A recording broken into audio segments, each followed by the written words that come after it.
Welcome to another VC Wisdom podcast. We have two VCs with us today, Carol Tushek and David Marek. They're both at Tachles VC. I'm hoping I'm pronouncing that right. They're backing early stage tech startups, primarily from Israel. They're focusing on the future of AI, cybersec, and cloud. So it's going to be a fun convo, guys. Welcome.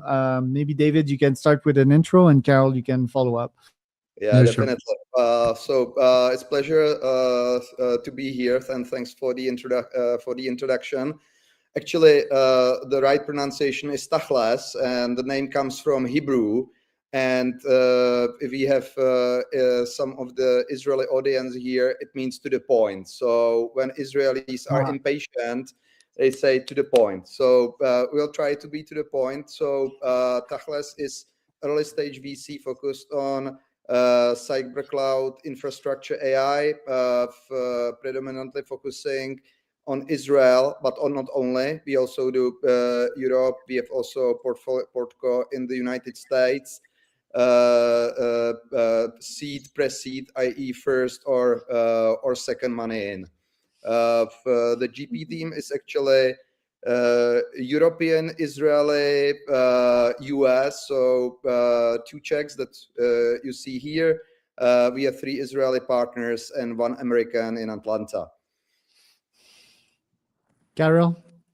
Nothing to add. It was really brief. Maybe only thing to add. Also, across the team, nice spread of the, let's say, skills. So from financial, we've represented by David, to technologies represented me and Robin. She's not here. To go to market and sales, so represented by Israeli partners. So it's just nice combination of skills to support the companies. Nice. So you guys founded the firm 2023, I would guess, or something around that date. The thesis is quite simple: Israeli companies. I like it. Also, it's I have a bunch of fun thesis. For example, YC founders only. Definitely gonna launch one around just Israeli startups for many reasons, right? Like, one, it's startup nation. I think most Israelis grew up differently, and most of them make very good founders. The military discipline could be one aspect, and yeah, just it's a different environment in there, right? Like, things are pretty rough, and I think that's the best founders are most of the time. In war mode, right? Like war type CEOs are my favorite type of CEOs. So what's your thesis? Why Israel? Like, do you agree with what I just said? Like, are Israeli founders built different, and what problems are you solving? Because I believe there's way less capital flowing in Israel than there is in Silicon Valley, obviously. Yeah, I would start, and again, we can basically have like good stories. I mean, first of all, as you said, I mean, I would say Israel is the top prototype of the saying, what does not kill you makes you strong. So it's very small country in terms of number of population. And it's also actually bordering with countries that are not particularly friendly to Israel. So unlike in Europe, where you can scale from Germany to Austria to Poland, in Israel, you really have to scale globally, and usually the first destination is US. So this is number one. Number two, Israelis are trained that things don't go to plan, and the plan usually starts to, I mean, the reality basically starts to deviate from the plan very quickly after you run out from the start. So Israelis are very good at improvising, and the goal is to complete the mission, not to exactly follow the rule book. If you need to deviate from the rule book, it's absolutely fine. And they are also extremely impatient. So we also sometimes have a joke. We have obviously Israeli partner with whom we are friends since 2015, and they are very, I mean, they want to have something instantly. If they have the drive, and if they want something from you, they will send you an email, send you a WhatsApp, and if you don't reply within 10-15 minutes, they will give you a call. David, you have received email and WhatsApp. What's wrong? They're gonna be at your door. Maybe to add, you ask like, why also Israel. Listen, from the VC perspective, like really the investment perspective, we are very focused fund. I think that the specialists usually beat generalists. And if you want to be focused, you have to have enough opportunities. So I think that especially in our space, Israel is a gold mine. There's just another ecosystem, and this is Silicon Valley itself. And I can share one number. Actually, we are from Prague, Czech Republic. So just one number that I remember.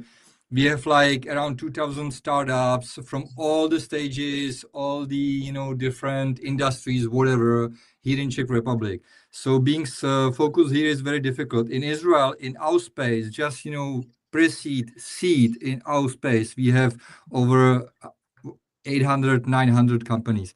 So like the disproportion of opportunities, it's super important for us, so like it makes sense for us focusing on these industries to be there. Right. Are both of you in Prague or are you still in Israel? Currently, we are sitting in Prague, but actually traveling to Israel very often. Just recently, I learned from the border control, the border officer at the Israeli Tel Aviv airport that this is my 30th time there. So, like, quite common to be there. Right. And we Why already take that experienced a lot decision? there. Is it like a business decision because it's better to incorporate in Prague? Is it the ecosystem? Why not stay in Israel and be with like the founders that you fund? Maybe I can share, a lot of things in your life is like butterfly effect. You don't plan ahead, but suddenly you see yourself being and swimming in the river. And this is something similar. We started like 2013, 2014 investing in the VC. And as David mentioned, our Israeli friend with his Israeli Resistance. persistence, he kept pushing us. Listen, guys, if you invest into VC, you must come to Israel. So we did for the first time in 2015, and I said the rest is the history. So like once you land there and you see the ecosystem and the speed of time actually there, yeah, the decision is then pretty simple. So both of you, were you born in Israel or No, no, give me a no, big we are Czech. We are okay. Czech. Okay. David, what do you have to add to that? Well, I think that pretty much everything was said. I mean, the fact is that the time flies differently in Tel Aviv, and again, we have like number of stories, but also, I mean, let's say in Czech Republic, we very much live with ice hockey. I mean, in other countries, it's football or soccer. In Israel, it's startups, and actually, it happened to us that we were at a meeting and we jumped to a taxi together with our colleague and chit chat in Hebrew, and the taxi driver was actually a founder, not in our space, but basically a social app for music players. And basically, while we were driving to our hotel, he was actually making demo on his mobile, which was quite a fascinating story. We just said there is one piece missing, that we should write the first check to him just for the sake of the story. Yeah, that makes me think of like Maza's son, the billionaire investor. That's like, yeah, I had this 35 minutes call, and I invested three billions in that 30 minutes, like from my mobile in the back of my Maybach, right? Like reminds me of that. Okay, so cybersecurity. I mean, there's tons of companies in cybersecurity. AI and agentic, obviously, I'm super bullish on that. Maybe if you mix agentic with cybersec, but I think cybersec is really, really crowded. I think most people still don't give a shit because they don't understand it because they haven't been hacked yet, right? So, I mean, cybersec is extremely strong in Israel. The reason is quite simple. You guys get pretty much hacked all over the place all the time by Iran and all these adverse countries all around you. So the government buys that. But why are you bullish on cybersec if like it's a pretty hard niche? Karel, I think that you are well positioned to respond. You already mentioned it's not a matter of like if but when. The thing is that as we move with the technologies, towards the future, it's becoming actually part of CEO's agenda. It's becoming a part of the national agenda. So like cybersecurity, and we specifically invest into combination. The thesis is around cybersecurity and AI cloud because one couldn't exist without each other. You actually couldn't scale cloud without actually orchestrating it, and you can orchestrate only with AI, and then you expose and enlarge extend the attack surface. So you have to secure it. So it's like the never-ending wheel. But cybersecurity is actually the one of the top agendas like nationwide and company-wise. The thing is, we may not like it, but the future infrastructure that we actually use daily as a humanity, like we are connected all the time, without actually having and securing it, there's no forward. Like that, it just doesn't exist. And the thing is that the technologies are moving that fast that even something that we are developing today in 2-3 years is just obsolete. So yes, it's scattered. It always has been kind of like scattered, and probably it will be because the pace of the technology is that fast that like the what you develop today is like obsolete in 2 years. Maybe I would just add that it's also a perpetual game. It's like never-ending game of bad guys and cops that will never end. And in the end of the day, every startup becomes like big giant. Like let's take Checkpoint. But when you become giant, the innovation speed slows down because of the corporate bureaucracy is national. So in the end of the day, you still have very natural buyers for the cybersecurity startups because it's the best way for the giants how to stay ahead of the pack. Right, that And makes sense. yeah. Go ahead, Carol. No, I just wanted to say that if you compare it, for example, I don't know, travel or whatever, how many booking.coms can you have, in the world? Okay, you have, a few big portals, let's say big platforms, but that's it. But in Kiwi is one. cybersecurity, Shout out to Kiwi. That is in Prague, I think. yeah, exactly. It's actually the flight tickets, the aggregator. But how many of them it's really like can be there? Okay, 10, maybe 20, whatever. But in cybersecurity, it's completely different game. And also, what we like, the usual exit time or time to exit, it's on average much faster than in the other industries, especially in Israeli companies. We are, David, somewhere about 5-6 years, not more, even faster. 4 to 6 years usually. Yeah. You get if you are lucky. Well, depends what lucky means. But basically, most companies exit already after Series A, Series B. So the holding period and return of money is relatively fast in this segment. Yeah, well, let's take it that way. Hacking, if you're smart, you can make a lot of money, but I think there's so many other cybersecurity companies on the other side that being a bad guy is like, yeah, probably having a hard time, especially if they get reported right to the authorities. I think there's so much money invested in actually having them not being successful that, yeah, they're pretty sure they're having a hard time. Let's talk about some of your investment, right? Like I'm on your website here checking Yeah. at your port calls. You guys launched not so long ago, but yeah, I see a couple of port calls here. I'm gonna share my screen so that you can see what I'm seeing. Have you had some exits yet? And which one are you the most bullish on in the list that I'm seeing here? Yeah, there is no exit from this particular portfolio because, as you mentioned, like the first closing was only in 2024, so it's still like very young portfolio. Although there were already very nice valuation markups, in a certain company. So we are definitely very happy about it.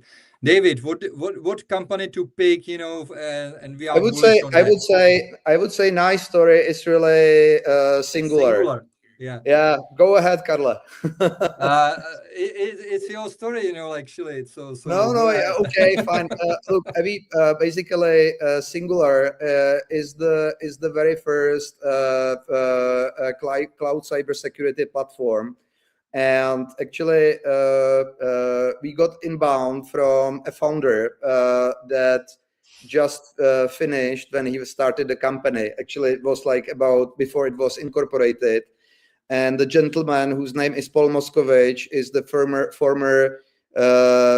Deputy Director General of Israel National Cyber Directorate, i.e., the body that is in charge of protecting the Israeli cyberspace. And I received a LinkedIn, David, I would like to connect. This is what I'm, my background. This is what I'm setting up. Would you be interested in talking? And I said, like, sure, okay. How did you actually come across Springtide, which was our former fund? He said, like, look, I have received very good reference from my former subordinate, who is founder of another startup that we were backing back in 2018. So we actually spoke with the Singular founding team even before the product was launched, and even before Gartner said, like, okay, so what's so special about that? And so we were basically wrote the first check to this company that actually last year increased ARR 5 times. Just before the end of the year, they had a first close of the next round, growing very nicely, not just in Israel, but also in States, Southeast Asia, and Europe. Your check So size, is it a million in average or pre-seed or? In Tachles, again, it's like the pre-seed fund. So I check size is like from 100, let's say, to 250. It's like pre-seed check. It's Yeah, in relatively Israel small they can checks. do a lot with that actually. That Yeah, they're yeah, quite yeah, yeah. resourceful. That's also another advantage of launching a fund there, and most of them sell in US, right? So it's a yes. Absolutely, nice absolutely. leverage right there. How do you select your founders precisely? I mean, yeah, I've seen a bunch of cybersecurity. Okay, that's like a niche thesis for sure in Israel. How do you know if a founder has it or not? Do you have a list of precise criterias? Actually, this is very good question, and our colleague like Boris, he's not here, but he's very analytical, and what he developed is actually a scoring system for founders. And I think there is not much ecosystem that you can do it because not enough information and data about founders. But in Israel, like what study, what school they studied, with whom, what unit they served, with whom, etc., etc. So we can have a lot of data about founders. So we also have like the scoring system. Like, is it probable that they can make it? It's less probable. So this is one. Also, the chemistry. Is it the team coachable, etc., etc. So especially at this early stages, of course, like the technology, very often the product is not yet there. The market, the trends, and we are not asking if it's like needed now. We are asking if it will be needed like in what 3-5 years. But then the team is the core. So like demonstrated traction, demonstrated capabilities. Very often, David, you can confirm the discussion during our investment committees is exactly about the team. And Interesting. good thing that in Israel you have a lot of references, like one call Oh away, yeah, small you world. know, which unit, etc., etc. So it's very, very, very easy to get the data. What about the I would, LPs? Oh, yeah, go sorry. ahead, David. No, I would also say that what's actually our advantage that our venture partner Dan Dinar is actually spent most of his career on the other side. So he was actually the guy who was developing sales in the US to CyberArk, which I believe was the first Israeli unicorn listed on Nasdaq. So it's Right. very it's very good to have somebody who spent most of his life in founder's shoes. Yeah, someone that spent his time winning, basically. The LPs, how much do you raise on a yearly basis? What kind of profiles do you look for in your LPs, and what's your process to raise? Like, I do cold outreach to raise capital for VCs. It's incredibly efficient, right? You raise from your own network. What's your investor persona you're looking for? Maybe I start and David, you will follow. But Well, Charles, you already mentioned cybersecurity is something. It's not easy. It's sometimes it's boring. So ideal profile is someone who ideally like exited founder, techie founder, etc., etc. Because it's kind of like in the space that very often LPs are kind of like scared of, saying, "I don't understand it. It's not for me." I say, okay, but we don't want you to invest into the companies. You have asked for to invest. So that's just one comment to it. And David, if you want, you can elaborate about the rest. No, I think that again, although we basically started to invest in this space back in 12-15, Tachles as such exists 2 years. So I mean, our focus is really on high net worth individuals and single family offices, ideally personas who have tech background like exited founders. Somebody who does not view the world only through lens of real estate. Interesting. Well, guys, thanks for showing up on the podcast. Where can people find out more about you and Tachles? On our LinkedIn's, we have the Substack website, and definitely the easiest is to reach directly, via email and in Israel, especially via WhatsApp, which probably cannot share here, but easy to share if needed. There you go. So that was Tachles and VC